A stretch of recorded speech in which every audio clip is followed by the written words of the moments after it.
Hello दोस्तों, नमस्कार। मैं मनीष चक्रवर्ती आप सबका स्वागत करता हूं। उम्मीद करते हैं आप लोग स्वस्थ होंगे, मस्त होंगे और लगातार अपनी पढ़ाई में व्यस्त होंगे।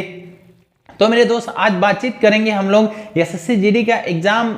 बहुत ही कम समय एग्जाम के लिए बचा हुआ है, तो आखिरी के जो टाइम बचे हुए हैं लगभग 44-45 दिन बचा हुआ है। इस 44-45 दिन में आखिरी की सटीक रणनीति क्या होनी चाहिए, किस तरह आप पढ़ाई करें ताकि आप सिलेक्शन पा सकें। तो मेरे दोस्त, सबसे पहले आपको क्या करना है, पहले तो मुझे सबसे उम्मीद होगा कि आप सब लोग सिलेबस कंप्लीट कर चुके होंगे।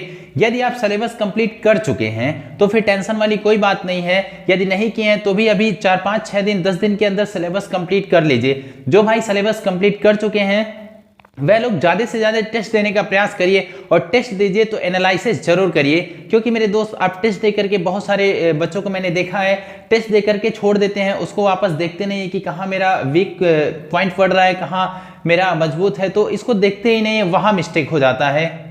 तो आपको क्या करना है, आपको टेस्ट देना है, और टेस्ट देने के बाद आपको उसको देखना है कि किस टॉपिक पे हम कमजोर पड़ रहे हैं। मान लीजिए आप टेस्ट दे रहे हैं, मैथ में कोई चैप्टर फंस रहा है, जैसे मान लीजिए प्रतिशत का सवाल आया तो आपसे नहीं बन पा रहा है, तो क्या करें मेरे दोस्त, प्रतिशत चैप्टर का सवाल नहीं बन पा रहा है तो सवाल जो नहीं बन पा रहा है उसको बाद में तो टाइम लेके लगाना ही है। साथ साथ प्रतिशत के लिए पूरा कोई सा बुक उठाइए, चाहे आर्यस अग्रवाल का बुक ले लीजिए या फिर एस टी यादव का ले लीजिए, किरण पब्लिकेशन का जो भी बुक है आपके पास उस बुक को उठाइए और पूरा एक साथ प्रतिशत चैप्टर एक साथ, तब तक उसको नहीं उठना है आपको जब तक पूरा उस चैप्टर, उस बुक के अंदर जितना सवाल दिया है प्रतिशत का पूरा, जब तक हल न हो जाए। और मान लीजिए किसी भी चैप्टर से प्रतिशत चैप्टर मेरे दोस्त डाउट आ रहा है, ठीक है, तो मान लीजिए आप, बहुत सारे ऐसे सवाल हैं, सारे सवाल तो बन नहीं पाएंगे, कुछ सवाल में आपको डाउट हो रहा है तो मुझे मेरे नंबर, मैं अपना नंबर दे रहा हूं, वहां मुझे व्हाट्सअप कर सकते हैं सवाल 95 19 34 38 21। ये हमारा नंबर है, ये हमारा नंबर है। आपसे कोई सवाल नहीं बन पा रहा है मेरे दोस्त तो हमें व्हाट्सअप कर सकते हैं, इतना मैं हेल्प कर सकता हूं। और यदि मान लीजिए किसी टॉपिक का आपको वीडियो देखना है तो मेरे चैनल पे जा करके, जिस चैनल पे ये वीडियो जाएगा उस चैनल पे जा करके देख सकते हैं, ठीक है। और साथ साथ मान लीजिए जीके से कोई सवाल नहीं बन पा रहा है, जीके से कोई सवाल नहीं बन पा रहा है तो फिर जीके के लिए आप कोशिश करिए जितना आप उसको रिवीजन करेंगे।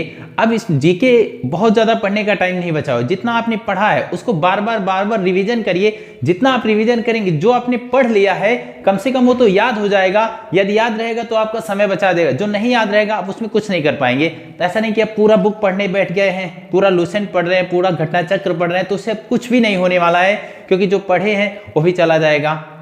तो जितना आपको पता है उसको बार बार इतना ज्यादा रिवीजन कर लीजिए, अगर एग्जाम में आ जाए तो फिर वो 2 सेकंड भी टाइम उसमें वेस्ट न हो, जो आ जाए एकदम पक्का आए, इस बात को भी आपको ध्यान देना। और रीजनिंग भी, रीजनिंग हो गया, मैथ हो गया और उसके बाद हिंदी हो गया। ये ऐसे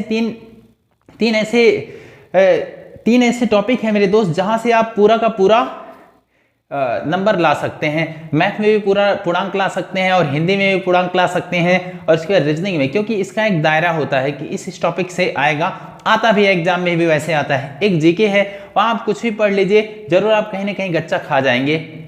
तो मेरे दोस्त, रीजनिंग है, रीजनिंग को ज्यादा से ज्यादा प्रैक्टिस करिए। और जैसे हो गया अल्फाबेट वाला, नंबर सीरीज हो गया, फिर उसके बाद हो गया संख्या श्रृंखला हो गया मेरे दोस्त, इस तरह के, और बैठक व्यवस्था हो गया, क्रम परीक्षण हो गया और रक्त संबंध हो गया, इस टाइप के जो चैप्टर हैं उसको ज्यादा से ज्यादा प्रैक्टिस करिए, क्योंकि एग्जाम में इस तरह के सवाल आपको ज्यादा से ज्यादा देखने के लिए मिलते हैं। और मैथ में लाभ हानि हो गया, प्रतिशत हो गया, अनुपात हो गया, समय चाल दूरी हो गया, साधारण ब्याज हो गया, चक्रवृद्धि ब्याज हो गया, इस सारे चैप्टरों से बहुत ज्यादा सवाल एग्जाम में देखने के लिए मिल जाते हैं। तो इन सब पे जरूर आपका फोकस ज्यादा होना चाहिए। हिंदी के लिए मेरे दोस्त विलोम, पर्यायवाची, अनेक शब्दों के लिए एक शब्द, जितना है उसको तो ज्यादा से ज्यादा आप रटिए।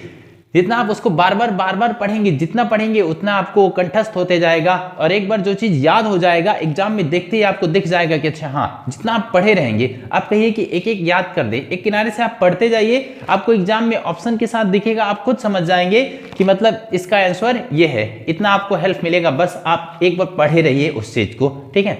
और किसी भी चीज को, किसी भी टॉपिक पे या फिर किसी भी तरह का डाउट होगा मेरे दोस्त तो मुझे इस नंबर पे मुझे कॉल भी कर सकते हैं और व्हाट्सएप पे सवाल भी भेज सकते हैं। ठीक है, तो इस तरह पूरी लगन, पूरी ईमानदारी, पूरी मेहनत के साथ अपने लिए आप पढ़ाई करते रहिए, क्योंकि एक बार समय चला जाएगा मेरे दोस्त, दोबारा समय आने वाला नहीं है। अगली भर्ती कब आएगी उसका इंतजार मत करिए, एक सीट अपने लिए इसी भर्ती में फिक्स करिए, क्योंकि ये जो सपना होता है, जब सपना टूटेगा फिर एक साल का इंतजार रहेगा, फिर अगले साल होगा नहीं होगा, आपका उस समय मन कर रहा है पढ़ाई का, नहीं कर रहा है, तो उसका बात अलग होता है। जो बात पहली बार की होती है ना, वो हर बार नहीं होता है। इसलिए अभी भी आपके पास टाइम बचा हुआ है, जान लगा दीजिए, इस बार जाने नहीं देना है।